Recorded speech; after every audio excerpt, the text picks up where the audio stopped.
만족하는 돼지보다 불만족한 소크라테스가 되고 싶다. 존 스튜어트 밀 공리주의라는 책에서 한 구절 읽었습니다. 19세기 영국의 철학자이면서 정치인인 존 스튜어트 밀의 말입니다. 여러분 이 말에 동의하십니까? 그저 따라 읽으면 당연히 동의할 만한 것으로 들리기도 합니다. 그러나 이 말에 진정으로 동의하시나요? 다시 물으면 그리 간단하지 않다는 것을 느끼게 됩니다. 이것보다는 저것이 더 좋다는 식의 표현이지만 어찌하여 이것과 저것만 있을까요? 굳이 가능한 경우의 수를 쪼개자면 적어도 이론적으로는 4가지를 들 수 있을 텐데요. 만족하는 돼지와 불만족한 돼지, 만족하는 소크라테스와 불만족한 소크라테스, 넷입니다. 그렇다면 과연 이 넷 중에서 여러분이 가장 좋아할 만한 것은 무엇인가요? 누군가는 만족하는 소크라테스를 택할지도 모르겠습니다. 그리고 넷 중에서 가장 그럴듯해 보이기도 합니다. 그러나 이는 사실상 둥근 사각형처럼 모순이어서 현실적으로는 불가능합니다.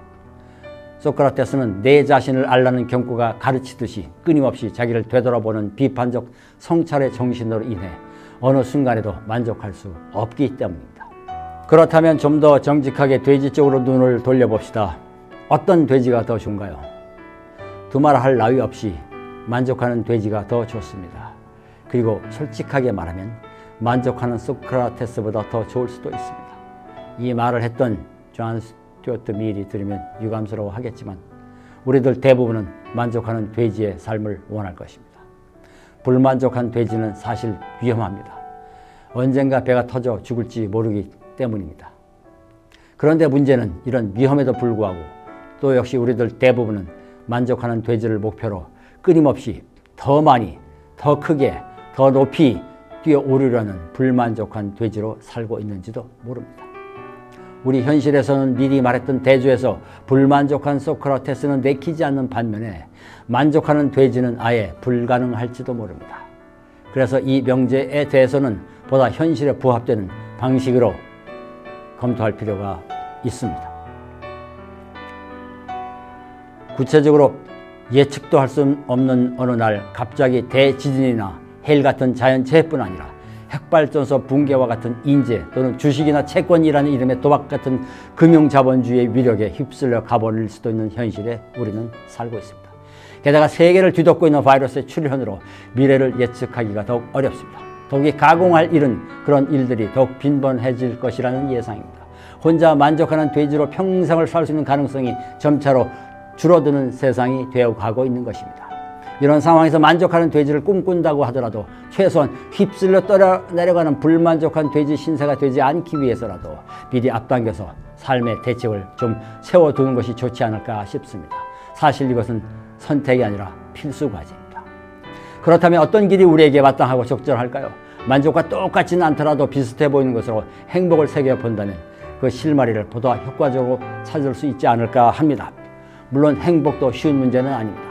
게다가 세상은 점차로 더 다양해져 가는 듯이 보이지만 많은 사람들이 추구하는 행복의 내용은 정반대로 점점 더 비슷해지니 더욱 어려워지는 것도 사실입니다. 행복의 내용과 방향이 세상만큼이나 다양해진다면 그토록 살벌하게 경쟁하지 않아도 될 텐데 안타깝게도 모두 한 방향으로 달려가는 듯하니 말입니다. 그런가 하면 불행은 저마다 서로 달라서 함께 꺼내놓고 더불어 나누며 위로하기도 어렵습니다. 서로 뒤바뀌었으면 더 좋으련만 현실은 야속할 정도로 그렇게 움직이는 것 같습니다. 그래서 대책을 찾기가 그만큼 더 어렵습니다. 그렇다면 실마리를 찾기 위해서 이런 것에 주목해 봅시다. 행복은 행복하다는 느낌조차 없는 때가 진짜 행복이고 행복하다고 느끼는 순간 행복이 최고 정점을 찍고 내려오기 시작한다는 것 말입니다. 마치 놀이에서도 흠뻑 빠져 놀면서도 놀고 있다는 의식조차 없을 때 진짜 제대로 놀고 있는 것이고 놀고 있다고 의식하는 순간 놀이의 재미는 떨어지기 시작하는 것 말입니다. 여기서 우리가 무엇을 얻을 수 있을까요?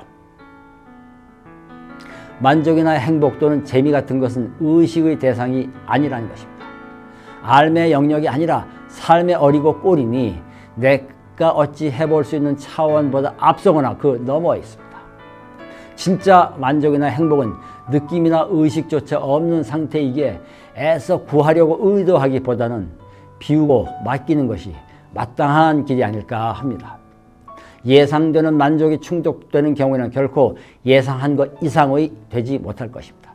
그러나 연인 사이나 친구들에게서처럼 미리 알려주지 않고 버려주는 서프라이즈 파티나 깜짝 선물을 받게 되면 미리 알고 느끼는 즐거움과는 비교도 되지 않는 감사와 황홀감을 맛보게 됩니다. 말하자면 만족은 이루려고 하는 것이 아니라 불현듯 다가오는 것이고, 행복은 잡으려는 만큼 달아난다면 만족이나 행복은 이에 대한 의식조차도 내려놓고 비워야 할 것입니다. 물론 말처럼 쉽지는 않습니다. 그렇지만 그렇기 때문에 만족이고 행복이겠지요. 하여튼 행복을 목표로 설정하고 달리는 부질없는 수고는 이제 내려놓을 일입니다.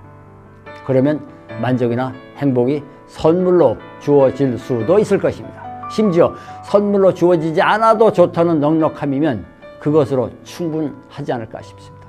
그렇게 내려놓은 넉넉함의 여유가 이미 만족이고 행복일 것이기 때문입니다.